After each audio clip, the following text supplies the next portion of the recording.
Assalamualaikum warahmatullahi wabarakatuh. Waalaikumsalam. Pemirsa podcast Ar-Rahim, kita berjumpa kembali. Saya memiliki dua tamu yang untuk mengumpulkan dua-duanya ini susahnya minta ampun. Ribuan kali saya udah mengundangnya.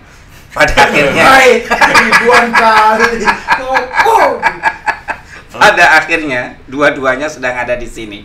Akhirnya saya rantai mereka untuk dua-duanya datang ke sini.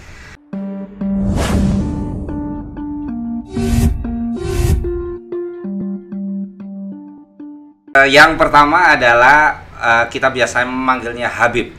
Ini Habib Nuruzzaman. Gimana kabarnya, Habib? Alhamdulillah sehat. Oke. Prof.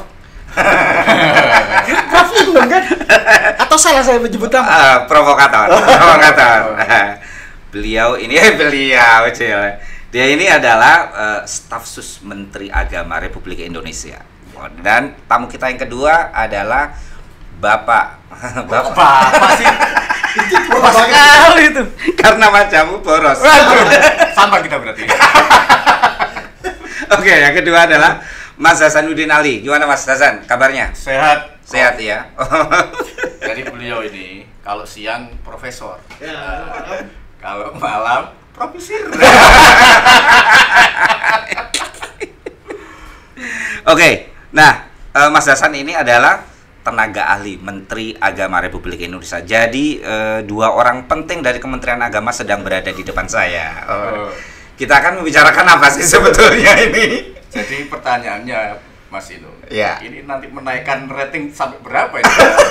Ini. asal ada teasernya bisa kita bantu lah. Disebarkan di mana-mana. Oke, sebetulnya kita ini sedang membicarakan tentang rencana ngopi nanti malam sebetulnya kan.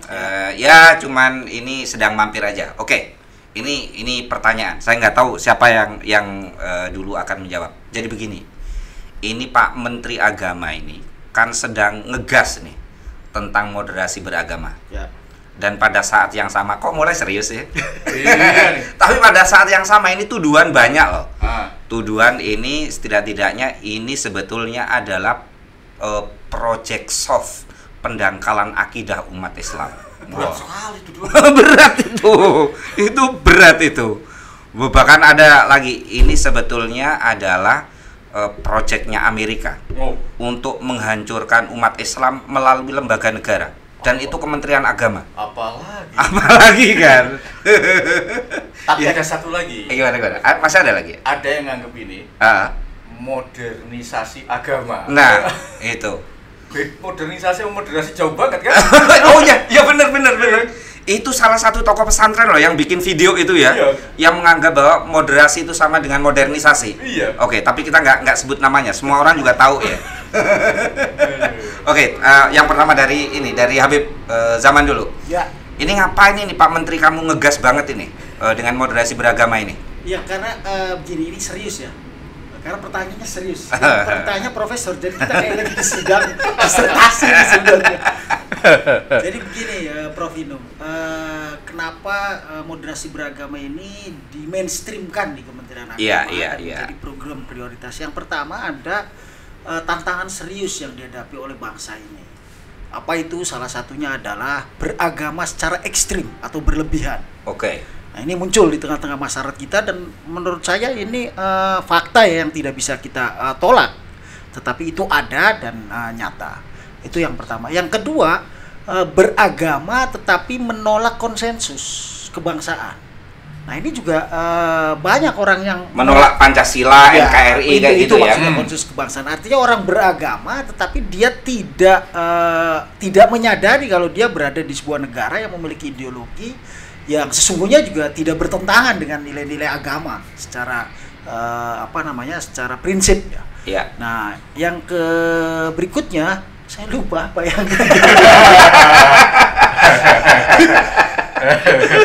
Minum dulu. Minum dulu. Itu kopi itu. segini air putihnya kan terlalu. Kita diundang podcast siaran Rahima ini. Kita ngomong pura-pura kopi. Dikasihnya air putih kan miskin betul ya Rahim ini. Yang ketiga adalah orang beragama tetapi klaimnya kebenarannya sepihak. Oke. Jadi tidak apa yang dia anggap benar atau orang lain itu dianggap salah, yang Iya. tidak mengikuti dia itu salah. Nah, 3 hal inilah yang sebenarnya melandasi bagaimana agar moderasi beragama atau jalan tengah agama itu berada di jalan tengah, itu jadi semangat atau jadi perspektif dari Kementerian Agama maupun seluruh masyarakat yang ada di Indonesia. Aku tuh ngelihat muka kamu serius, aku langsung tersenyum. Lama apa? Ini bisa keluar semua kebun binatang ini di sini. Tapi di Surabaya nggak apa-apa. Oh, nggak apa-apa, santai aja. Enggak, sebentar. Pertanyaannya apakah pisuan itu Iya. itu akan mengurangi kredibilitas arah DKI? Ini penting. Makanya harus hati-hati ngomong gini. Jadi ada 3 hal itu ya. Ya, betul. Itu mari kita konfirmasi ke ini ke tenaga ahli. Sebetulnya kalau kita ngomong tentang fenomena beragama di Indonesia sekarang ini yang ditengarai oleh 3 hal itu dan kemudian itu melandasi kebijakan mainstreaming moderasi beragama, bukan modernisasi ya. Itu hasil survei gimana sih? Ini Pak Hasan Ali ini karena juga orang dari Alfara, CEO Alfara. Keren ya? Oh keren itu Tapi sama ada CEO berdua sih ya. berdua CEO. Jadi saya CEO Arahim, kamu CEO Alfara. Iya. Jadi kan struktur dia sebetulnya lebih rendah. Ini lucu ini. Oke, gimana San? Jadi gini, Mas Inung, kita perlu setback ke belakang. Mhm. Kalau kita lihat kehidupan keagamaan kita 20 tahun lalu, itu kan asik. Iya. Ya, kita itu bisa ngomong agama dengan santai, bergaul sesama umat beragama dengan agama lain, bertetangga itu asik. Jadi nggak serius kayak orang beragama hari ini. Iya. Gitu. Orang beragama hari ini itu selalu dihadapkan dengan surga neraka, halal haram, sehingga membuat kehidupan umat beragama kita itu tegang terus antara yang pokoknya boleh, yang asal nggak boleh, yang Iya. kiri dan kanan sangat tegang.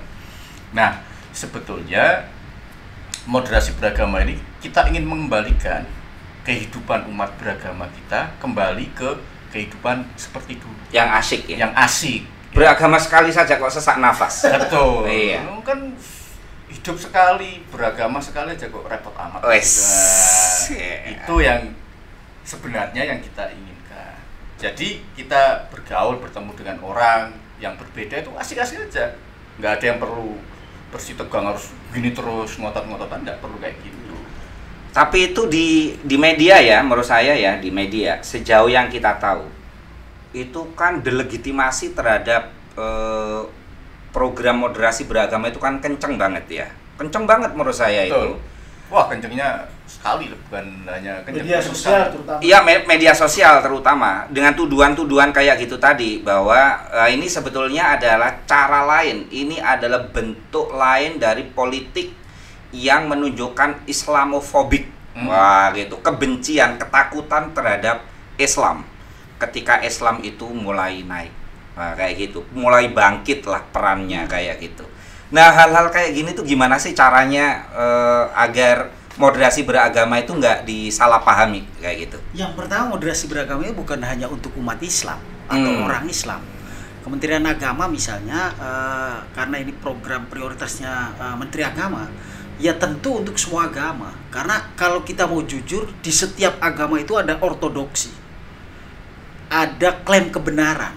Iya. Di masing-masing agama, bahkan ortodoksi ya, bahwa kita yang paling benar.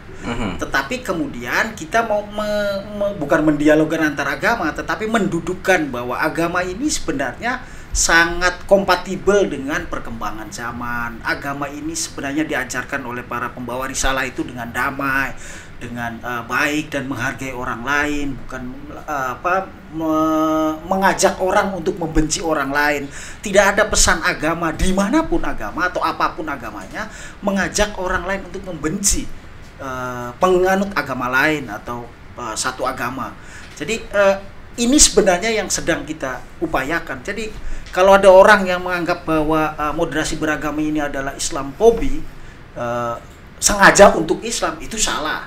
Karena di Kementerian Agama misalnya moderasi beragama itu juga diberlakukan di semua agama, di Direktorat Jenderal Bimas, Kristen, Katolik, Hindu, Buddha, semua agama melakukan penguatan moderasi beragama karena di internal agama ada ortodoksi, ada semangat mereka yang paling benar dan menolak, menafikan atau menegasikan agama lain atau kelompok lain selain mereka. Nah ini kan sesuatu yang diharapkan baik, seperti tadi disampaikan oleh Cah Hasan bahwa ya dari dulu orang beragama ini kan ya biasa-biasa, santai-santai saja. Berarti ini dong, berarti salah juga ya kalau ada pihak yang menuduh bahwa sebetulnya ini moderasi beragama ini titipan NU untuk ini adalah sebutan lain dari Islam Nusantara. Ya, Islam Nusantaranya NU yang dititipkan ke Kementerian Agama. Enggak juga ya? Enggak ada dong. Moderasi beragama itu kan muncul sebelum Gus Yakut jadi menteri. Iya. Itu sudah ada. Gus Yakut iya. saja yang ketika menjadi menteri menjalankan Iya. apa yang sudah dirumuskan oleh menteri-menteri sebelumnya. Jadi ini kan menjalankan. Tentu ada perbaikan-perbaikan, iya. Tetapi menjalankan karena ini program prioritas nasional. Jadi bukan program prioritas Menteri Agama, tetapi program prioritas pemerintah. Nah, pemerintah berkewajiban, apalagi mandatori Kementerian Agama ya, menciptakan kualitas kehidupan beragaman yang lebih baik. Iya. Maka berkewajiban untuk melaksanakan program ini, mandatori ini. Ini yang harus dilaksanakan. Dan mengajak orang berbuat baik, berkomunikasi baik dengan agama lain atau satu agama itu kan sesuatu yang diwajibkan oleh agama. Jadi kalau ada orang yang menuduh moderasi beragama, ini orang yang tidak paham agama. Harus belajar agama lagi. Jangan-jangan pemahaman agamanya dangkal. Aku senang dengan kalimat terakhir. Pemahaman agama yang dangkal ini yang mengakibatkan orang mudah menuduh orang lain atau cepat bereaksi dan mudah menuduh. Ini yang ngomong Habib loh ini. Nah, karena Habib Nur Zaman tadi bilang dangkal, Iya. ya, kalau kita lihat analoginya gini, Bu. Perairan dangkal itu biasanya ikannya kecil-kecil. Betul itu. Berarti pemahamannya dikit-dikit. Oh, dikit-dikit ya. Iya, mereka ini. Tapi gini, aku baca loh survei Musan. Sekarang ini kan kita sedang dihadapkan kepada kalau misalkan kita ngomong tentang profil demografi kita ya. Profil demografi kita. Itu kan sekitar 60% itu kan generasi milenial dan generasi Z ya.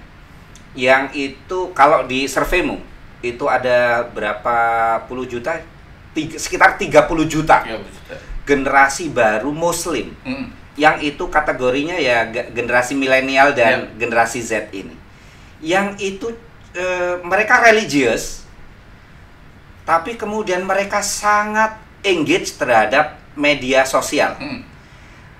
Nah, kelompok-kelompok ini sebetulnya itu gimana cara menjangkaunya terhadap moderasi beragama? Karena yang seliweran di sana itu kan wacana keislaman yang nggak moderat toh. Iya kan? Iya. Itu gimana cara menjangkaunya itu? Nah, ini menjelaskannya harus serius ini. Oh, serius. Kita sangat serius ini kalau. Iya. Jadi gini, yang kita sebut sebagai generasi baru Muslim itu 3 entitas. Yang menjadi satu, yaitu anak muda, kelas menengah, perkotaan. Jadi 3 entitas inilah yang jumlahnya 30 juta itu. Nah, jumlah 30 juta itu karakteristiknya ada 4. Mereka itu sangat kita sebut tech savvy. Jadi digitalisasi itu menjadi kehidupan sehari-hari mereka. Mereka tidak bisa lepas dari gadget, tidak bisa lepas dari tab, sosial media dan segala macam. Kehidupan mereka bisa jadi 70% ya dihabiskan di sosial media. Mereka tidak bisa memisahkan antara dunia maya dan dunia nyata. Jadi blur gitu. Itu yang pertama. Yang kedua, betul mereka religius. Religius itu dalam arti semangat untuk belajar agama dan mengekspresikan ajaran agama itu tinggi. Tapi pemahamannya rendah. Jadi mereka saking bersemangatnya tahu satu ayat terus kemudian dia merasa itu paling benar dan menyalahkan yang lain. Valentine haram, makan coklat haram. Pokoknya haram-haram itulah. Itu. Nah, yang kedua, mereka gaya hidupnya modern. Karena orang kota. Ya, orang kota yang banyak bersentuhan dengan materialisme dan segala macam, modern gaya. Yang ketiga, konsumsi. Mereka konsumtif. Mereka punya duit lebih banyak dibanding yang lain. Nah, konsekuensinya adalah donasi-donasi itu menjadi banyak kan, kenceng kan. Iya. Makanya kayak kemudian crowdsourcing dan segala macam. Iya. Baik yang lewat digital maupun kota amal itu tinggi. Nah, 4 inilah yang kemudian menjadi ciri generasi baru muslim ini. Yang menurut saya memang harus menjadi target utama moderasi beragama. Nah, kita teman-teman di Pokja itu sedang menyusun strategi yang paling tepat untuk menjangkau mereka. Nah, satu-satunya cara ya harus pakai Ini Pokja apa? moderasi beragama Di kementerian? di kementerian. Oke. Itu melalui kerja-kerja di dunia digital. Karena itu menjadi wilayah mereka. Kalau kita tidak hadir di dunia digital, maka ya terminologi moderasi beragama tentu tidak diketahui, tidak dimengerti oleh mereka. Iya. Dan satu lagi, bahasa yang digunakan ya jangan bahasa moderasi beragama gitu lah. Iya. Itu kan bahasa kita banget itu. Iya. Bahasa orang tua. Saya nambahin sedikit. Iya. Kenapa misalnya semangat agamanya tinggi, cepat, kemudian juga pengeluaran rendah dan cepat sekali mengeksklusi atau membuat putusan?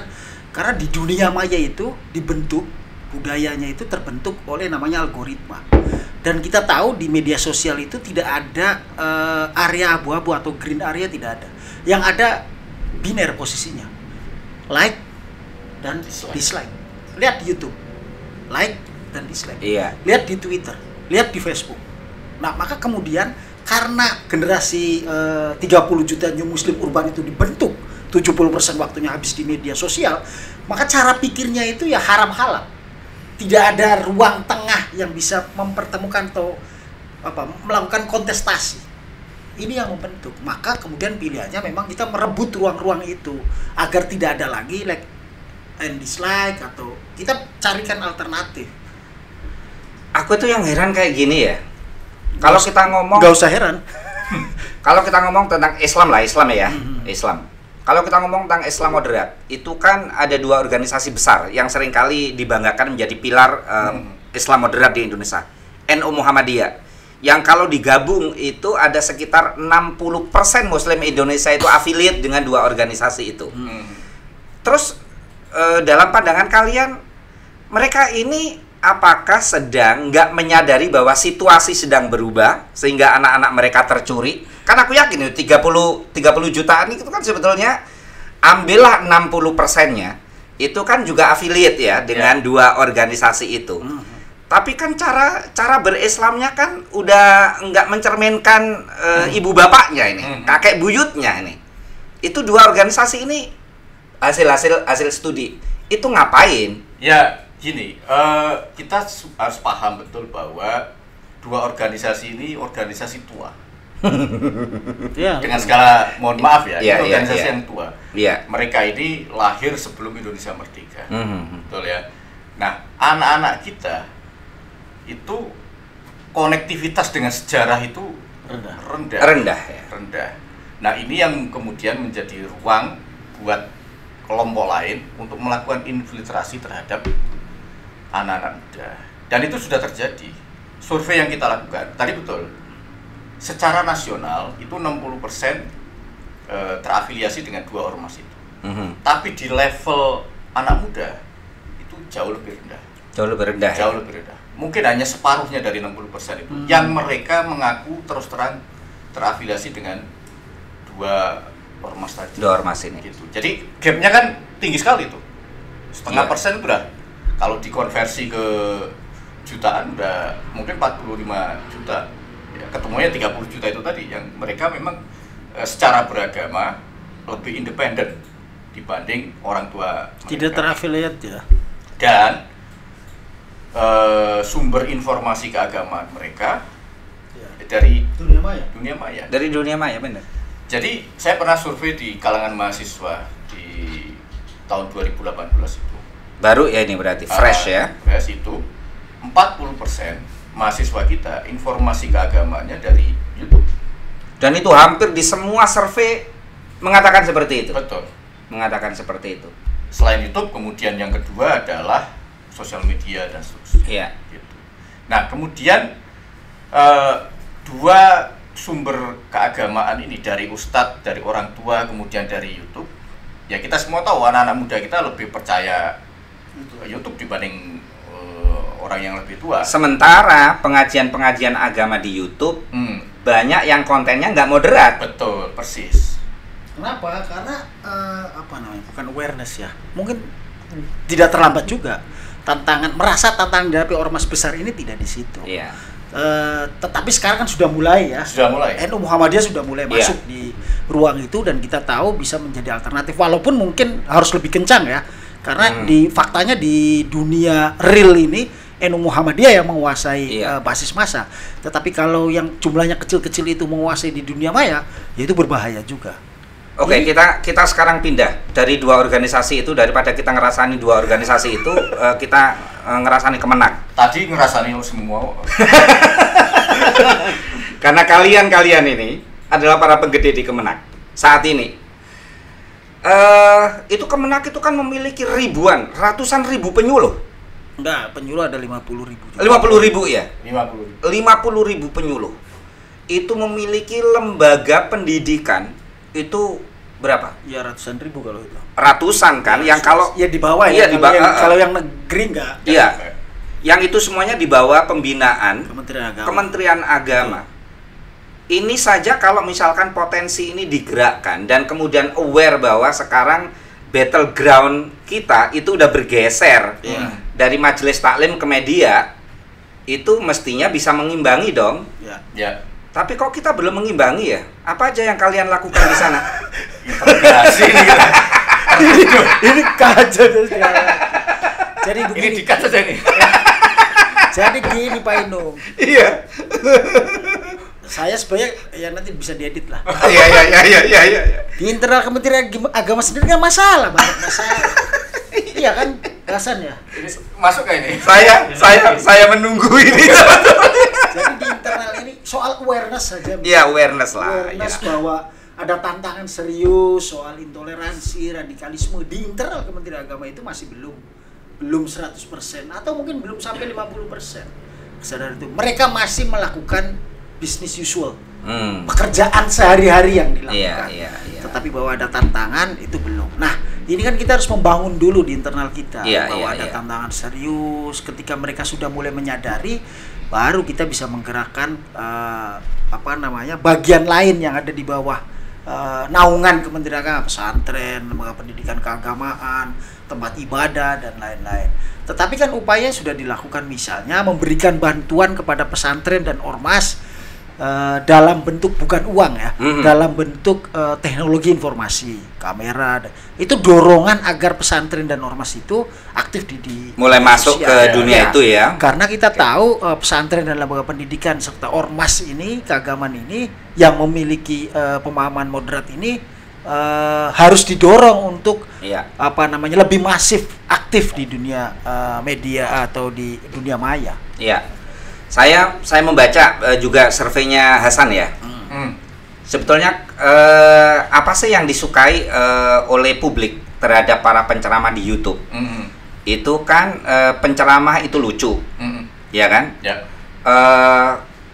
Dari sisi kontennya yang dicari mereka adalah fikih. Ya. Kemudian sejarah peradaban Islam. Kemudian penceramah yang dia bisa berdalil secara firm. Iya kan? Ya, betul. Kalau kita melihat perilaku para konsumer YouTube, pengajian-pengajian YouTube, sebetulnya mana yang paling bisa digerakkan? Pesantren, penyuluh, perguruan tinggi keagamaan Islam, atau yang mana yang perlu kita push ini? Ya, kalau kita lihat sebelum jawab tadi pertanyaannya, saya nambahin Mas Zaman.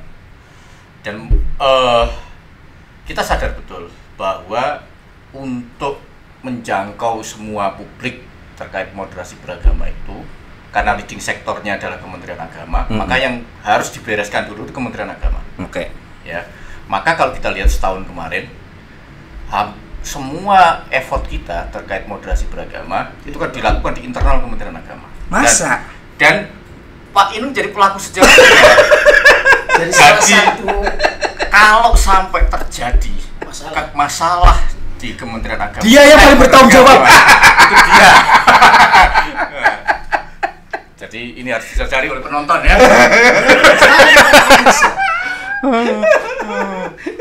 Ini adalah host dan tamu yang saling menuntut.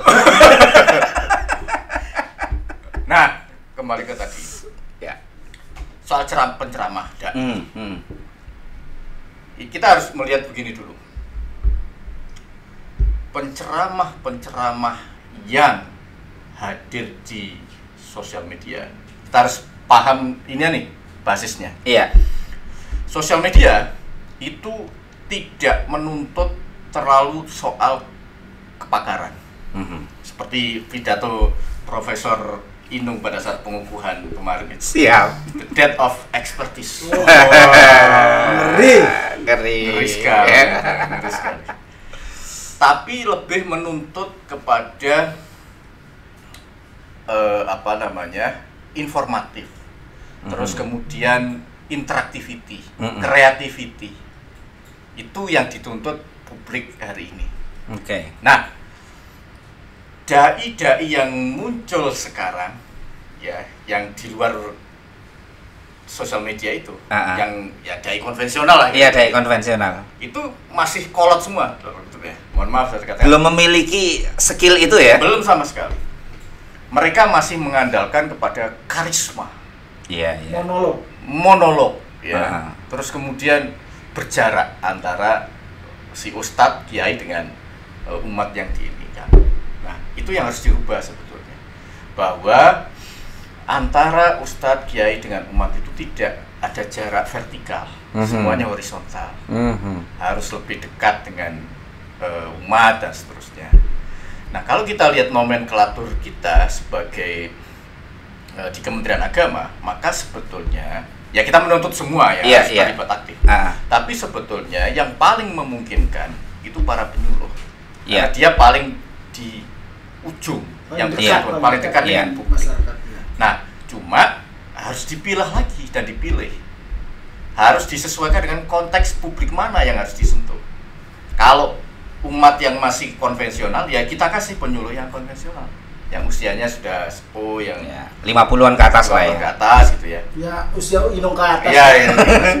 Kalau kayak kita ya dengan ustadz yang muda gitu. Jadi kalau aku kan bagian ngurusi rakyat jelata, kalian ngurusin rakyat jelita. Itu cocok.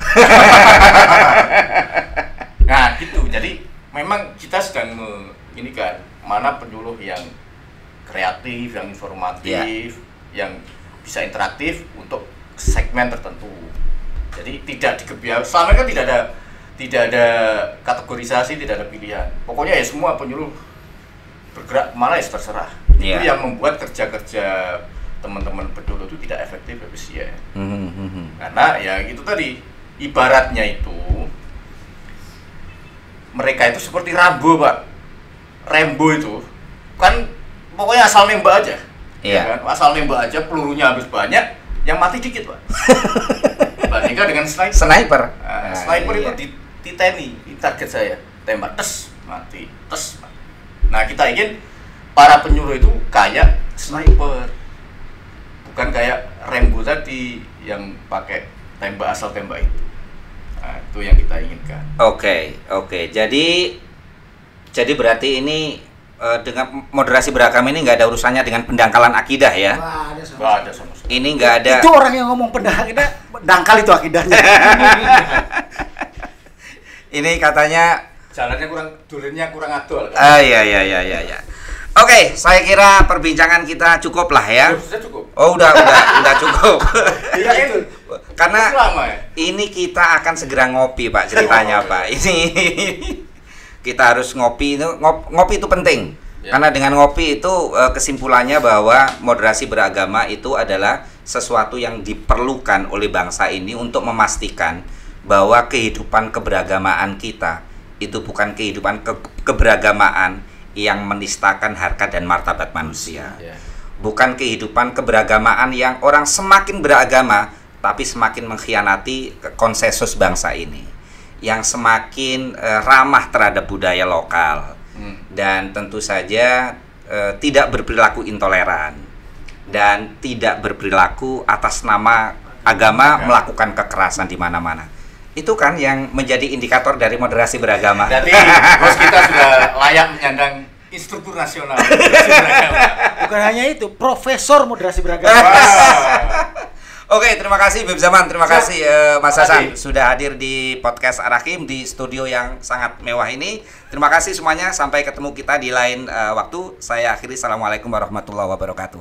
Waalaikumsalam warahmatullahi wabarakatuh.